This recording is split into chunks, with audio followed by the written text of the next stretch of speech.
All right, it's Monday morning. We're live once again, everyone. My name is Sunny Ray. This is the Sunny Ray Show. Today, I'm joined by Roel Welford. Roel, how are you doing today? I'm very well, Sonny. It's afternoon here already, but I wish you a good morning. I hope you had a nice, strong coffee. And yeah, I'm working my way through the first cup, but okay. where in the world are you? Yeah, so I live in the Netherlands and I'm in the office right now. So it's in a small place called Oud-Gastel at the moment where we have a tech venture here. So yeah, looking out on the meadows, it's a lot of green here. So no city views. So Roel, I've got a bunch of questions lined up, mostly around you, your work experience and kind of your journey. But I'd like to kick off with just sharing a sentence or two about what it is that you're working on today. So you mentioned that you're working on a tech venture. Do you want to share with people, yeah, a couple lines about it? Yeah, so sure. Thank you, Sonny. Yeah, so as you know, I come from a tech and finance background, and we saw Mhm. quite a gap actually in the financing market, specifically for small and medium-sized enterprises. Banks are struggling. The cap is going up, so 250,000 euros is difficult to lend up to that amount, and it's even getting more difficult up to 500,000. And the bureaucracy increases tremendously around that, which has given us crowdfunding options in the last decade and all sorts of variants.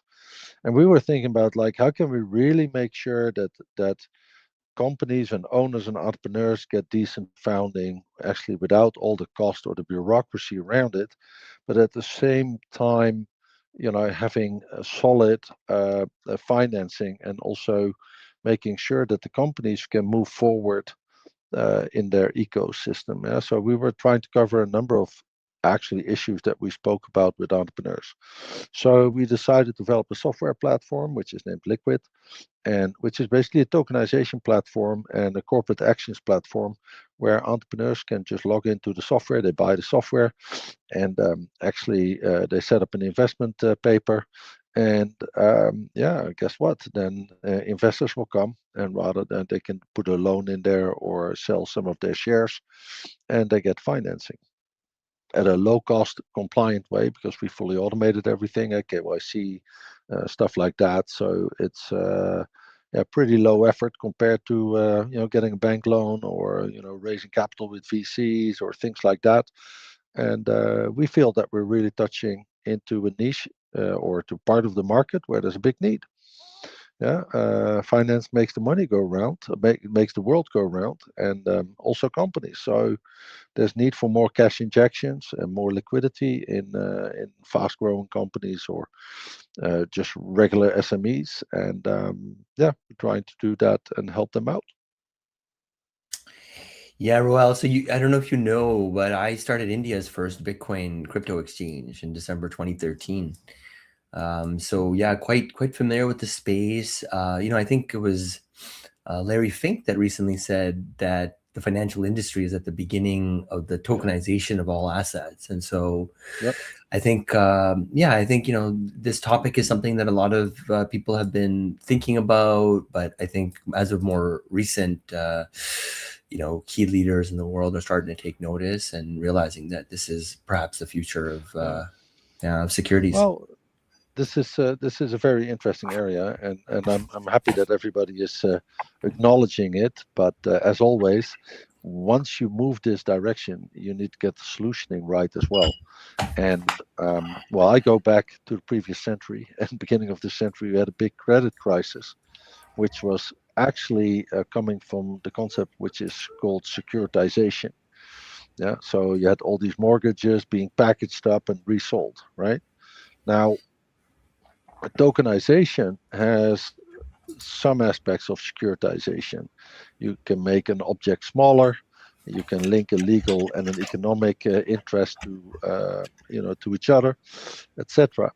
Um, so we need to start using blockchain here, and specifically public blockchains, because we don't want to end up in the situation where we ended up, like, what is it, 20 years ago almost?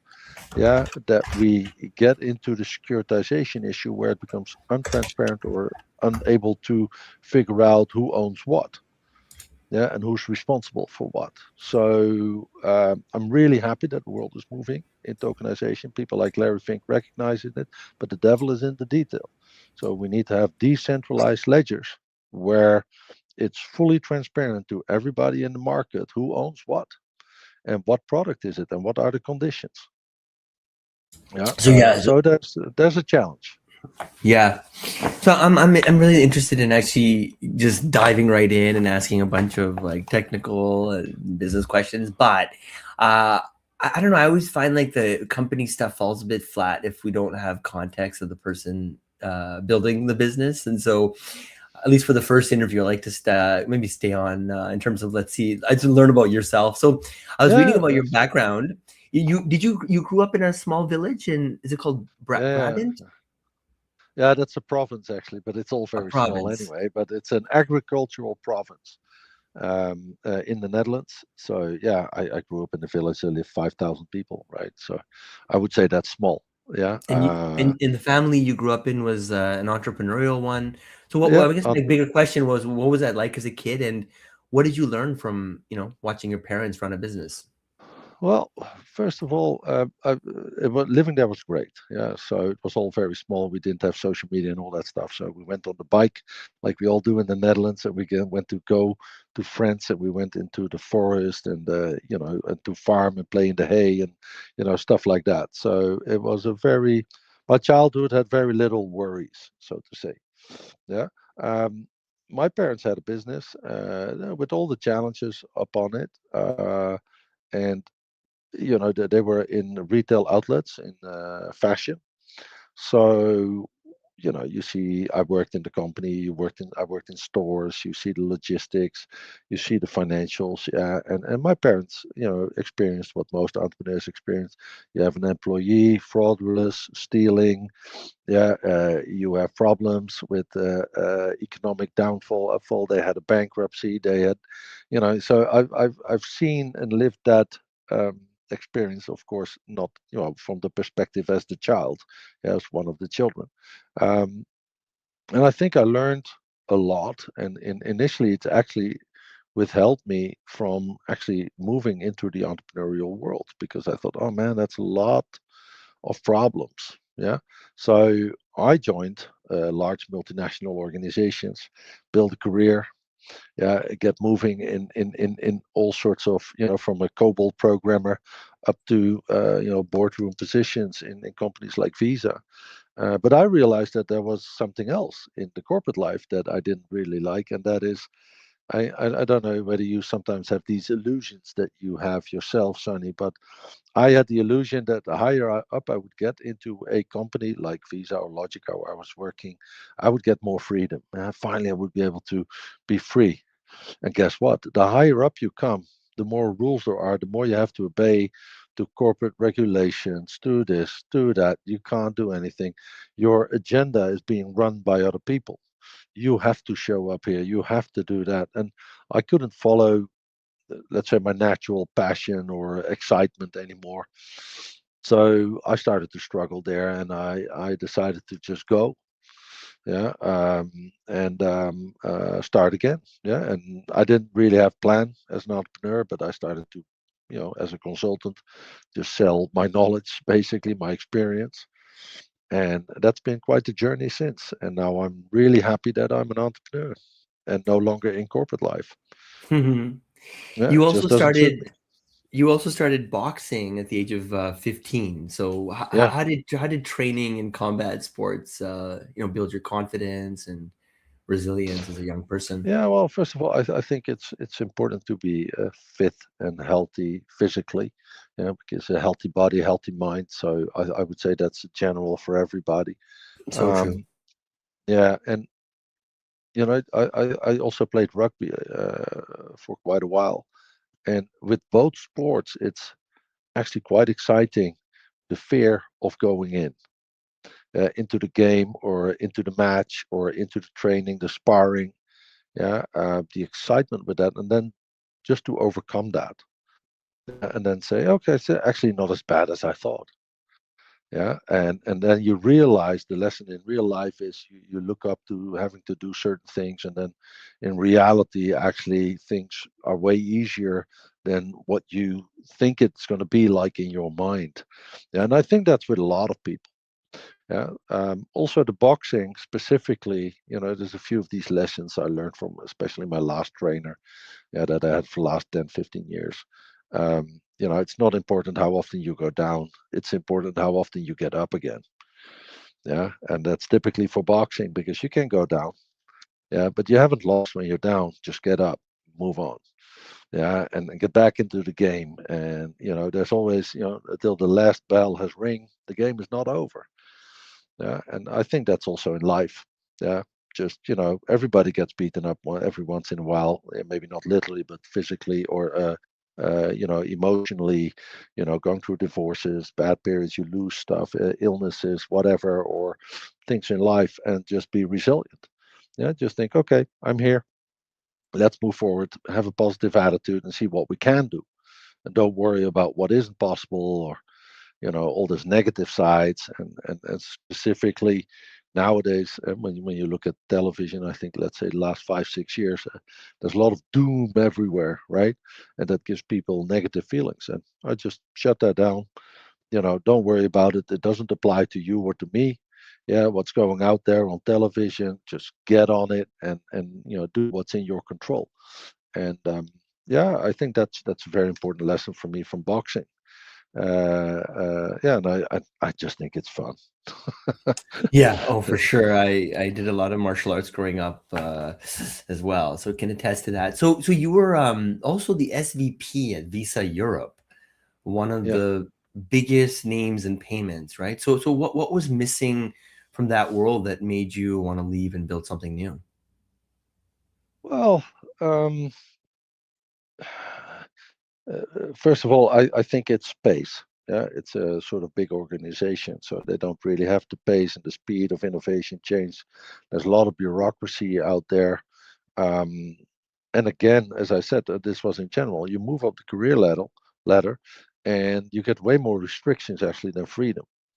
So over time, for me as a as a person, I just enjoy the creativity. Like, have one day a week, yeah, just to do the craziest of things and see what comes from that. Yeah, well, you don't have that time in Visa. Yeah, there's always a meeting, there's always a next meeting, there's a travel, there's a deadline, there's email, there's so if you really want to get the best out of yourself and see where that ends up, you need to have some provisional time that I schedule for myself. Probably, I don't meet it every week, but one day a week, I just get stuff done. Yeah, and have a crazy idea and work on it and see where it takes. And the big corporate thing and all the structures, for me, I figured out that once I resolved my question, yeah, and the answer was like the higher up you get in an organization, the less freedom you have. I'm a freedom person, so I wanted my time back. I wanted, my IDs back. I didn't want to continuously work on some corporate program where you see all the potential flaws, and you go like, can't we just change this? No, this is policy, right?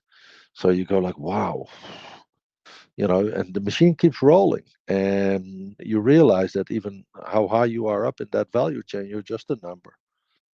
Yeah, you're just a number. The system, the company doesn't care about the individuals. Yeah, whether you're a regular employee in the canteen or somewhere at IT or legal, or you might have great friends, yeah, in the company, which there were brilliant people at Visa, but the company itself, you're just a number.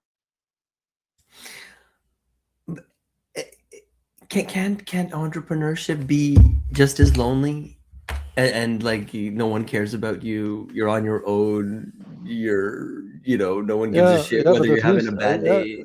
yeah, okay, but I agree. Entrepreneurship can be very lonely. Yeah, Mm, but at least it's my time, my decision, and everything mm, is mine, and I'm not mm. lonely in somebody else's system. Yeah, so Right, that right. I found a big difference. That if I now say in my agenda, oh, fuck it, right? Don't. I don't. Yeah, Mm. and in corporate visa there were rules. You had to meet compliance deadlines. You have to do your regular updated trainings to do this. All these tiny little things, and it started to annoy the hell out of me. Yeah, Yeah. you're working like a lot of time, and especially I had whole Europe to cover, so you have a lot of business travel. So you wake up at 5 a.m. You get to an airplane, you fly out. Yeah, you arrive, you do all your meetings, dinner with clients or colleagues till probably 9, 10 in the evening. And the next day I was off again to the next destination, right? Yeah. It didn't feel like, I had no personal life left, very little. Yeah. Yeah. And Yeah. I hear you. ultimately, I wanted to make a difference, not for others, but for myself. I love it. So you've said you've been passionate about money for over 40 years and that, most people Yeah. take it for granted. So what do you mean by that? And when did that realization hit Well, hardest? yeah. So I think first of all, when people say they're passionate about money, that's when they want to have it, right? And look, I'm interested in the concept of money. I found it fascinating. It started at a very young age. So my parents had this retail store. I think it was like 1983 or 84, something like that, maybe 85. But we got the first pin terminals in the Netherlands. Yeah. Hmm. And my parents had bought, these were hugely expensive then, and they bought pin terminals. And before that, there were except gyros, checks, and cash. That was it, right? And I was helping my father out in the store, and these people came into the store and they said, "I want to buy something so I can pay with my bank card, with my PIN pass." And I was like, "Eh, what the hell is this?" And then at that moment, of course, I was young. I didn't realize that, but once I graduated and I, by accident, ended up as a computer programmer on payment systems. Yeah, well, it's not a true accident because I applied for the job, so don't get me wrong. But and then I started to realize that that thing that happened like 10 years before actually started to work on me, and it did something with me, and I saw sort of a red line emerging in my life. Yeah, working in the store, working with money, with payment mechanisms, then building my career, working in payments, and working it through. And then you start to understand, like, okay, how does this whole world of money, where does money originate from? It's not just there, right? So where does it come from? Who's responsible? And I always thought, yeah, maybe ignorant, but I thought like, oh, the central bank that creates money. And then I realized it was commercial banks. For 95% of all the money was being created by commercial banks based on, houses as collateral. A mortgage is money creation, right? So you started to see all these things and you go like, whoa, this is pretty crazy, right? And I started, so we have very complicated world, Sonny. So I like to make things simple, right? If it's just you and me in this world and we're going to create money, yeah. And I say, Sonny, can I loan from you $100? Yeah. And there's no money in the world. And you say, okay, I'll create you 100. Yeah. Fine. I get 100. You get my collateral, let's say my house. Yeah. And then you say, I have interest. So you charge 5% interest. So you have to pay me back 105. And I thought, yeah, but it can't be possible. But you just create 100, and I have to pay you back 105. But there is only 100, so how can I do this? Yeah. So in the simplest form, the system doesn't work. So then I start to realize, okay, but you have all the millions and hundreds of millions and billions of people with money in the hands. Yeah. So I have to earn money that somebody else is losing to pay back the interest. And I thought, oh, that's a little bit of an awkward system, right? So actually, it's not a win win, it's always a win lose situation. And I started to realize, okay, what can we do better? Because there's a lot of intermediaries in the financial world that sit there, and because a regulator appoints them, they can take a percentage out, yeah, or they can do this or they can do that because of the rules in the system. Well, I think, okay, we can do better. Yeah, and that's why I started to work on mechanisms. And for example, in the Netherlands, we have payments mechanism called Ideal. Yeah, and I started to work on that project, and that was actually quite interesting, because that was the first internet payments mechanism in the Netherlands that was sending money straight from your bank account to the merchant via a web link, internet banking. Yeah, that's 2006. Yeah, so that was quite the thing, because for the merchant, they knew exactly when I ordered that they would get the money. There was a 100% guarantee, and they would probably get it 1 or 2 days later. Yeah, so not like with credit cards that they would have to pay, I don't know how much interest or percentage or things like that. So, I've always been working to innovate the money and the payments rails in such a way that it's not the system benefiting, but the main players, and that's consumers and small shops and those sort of things, and that there is proportional value in the system.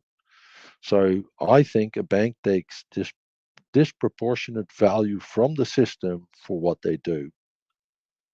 Yeah, and we just need to rebalance that. And I think every industry has to undergo some rebalancing every sort of 1 or 2 decades, and it's definitely time for the financial services industry to be rebalanced, so to say. Yeah, yeah. Very interesting. So you mentioned Liquid. This is the thing you're working on now. It's Yep. your tokenization platform for real world assets. So can you just talk a little bit more about, like in simple terms, how does tokenizing a company's shares change the game for entrepreneurs who don't want bank loans? Yeah. So first of all, let's say if you have a mortgage on a piece of real estate as a company, right? So you pay, let's say, 3, 4, 5% mortgage. Yeah, when you lend 200,000, after 20 years, your total cost is like 320, 350,000 euros. So it's expensive. Yeah, you almost pay twice the money you loan and you pay it back. So that's one thing. The second thing is that if you, for example, look at it, there's a lot of conditions associated with this. So you have to do, especially nowadays, serious amount of paperwork, annual reports, statements, credit links. You have to maybe do some. You have to put your invoices as collateral to the loan, or various things.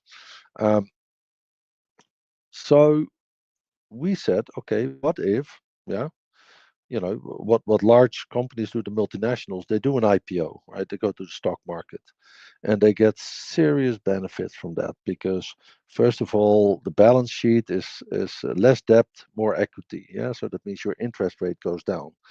Then they provide liquidity, and if you have a tradable share, the value of your corporation immediately by being tradable goes up between 25, 35, 40%, just by being tradable.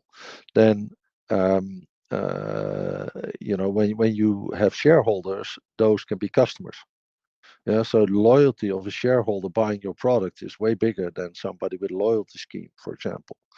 Yeah, so there were various reasons why it was actually pretty expensive for SMEs who couldn't have a public listing, yeah, because of the sheer cost of going to the stock market being several million or more, yeah, depending on how big you were. So we said, what if we can do an IPO, which is the best for a multinational, yeah, and apply it to an SME? Then they would have the same advantages: higher value of the company, lower cost of debt, more working capital, everything, etc. And we started to look into that challenge, and we said, okay, well, maybe if we build some piece of software that works like a sort of IPOS, so you issue shares, you let people buy them, you do all the corporate actions, yeah, pay dividends or whatever is needed, yeah, letters to the tax authorities, and you make it direct between the company and the shareholder or the potential investor, then you save all the middleman cost as well. And we started to just experiment on that, and ultimately it was actually not that difficult to build the software. What has been the most difficult thing is to convince or sit down with entrepreneurs and say, let go of your traditional way of finance, because this is going to be more beneficial to you, and show them a business case and how much money they can save and change their behavior, rather than going to a bank or a crowdfunder, to go straight to their investors using a company or platform like Liquid, yeah, and raise capital directly in the market. Now, the big advantage is, once you have these shareholders, Yeah, you have your future line of capital lined up for your business. Yeah, because you just say, you're my shareholders, we're going to do this. Are you in or you're out? And again, you start raising capital. So it becomes way easier because you build a single ecosystem that you control with customers, but also financing. And for example, if you're an SME, you can maybe, like what big IPO companies do, they sell, for example, we had in the Netherlands, we had a company, they were doing the payments for eBay. So they went to the stock market, right? The company is called Adyen. Yeah. And then they signed a deal with eBay for a long term contract. And eBay would buy some shareholding before going IPO. Yeah, with a bonus discount. Now, I say, if you apply this concept to your best customers as an SME, hey, you're locking in your big customers not for a 5-year contract, but for a lifetime. Yeah, you can do the same with your suppliers. You can do the same with your staff, and look at the amount of stability you're creating. And you're getting what we call in English a double whammy. Yeah, so you raise capital and you lock in your customers. Now that is ideal, especially in very volatile markets. Yeah, where I would say we arguably are nowadays, with all the geopolitical things that are happening. Depends a little bit, but I think everybody will find an impact from what's going on in Ukraine, in Gaza, and Iran, and all these places, because oil prices, food prices, everything is being upset. There's probably no business that doesn't have a sort of an effect from what's going on in the world. Um, Anyway, so that was the whole idea about Liquid. Give an entrepreneur the possibilities, financing possibilities of a large multinational that's on the stock market. And so far, it seems to be working out, and it has a lot of positive side effects as well. Yeah. Yeah. Sorry. No, this is super fascinating. Like I said, this is something that I think a lot about. Just to be clear, it's not liquid, it's liquith, right? L I Yeah. Q W I T H. LIQWITH. Yeah. And if people, so maybe help me land the plane, and we can do like a part two or something. I only got through, a handful of questions. I had so many more, but yeah, let's maybe land the plane. Help me. Where do people learn more about it? Where do people learn more about you? Yeah, maybe just share with people before we bring Yeah. this So home. I'm on LinkedIn. Just contact me there, Perfect. and I also have a website, roelwelford.com, so you can send a message there.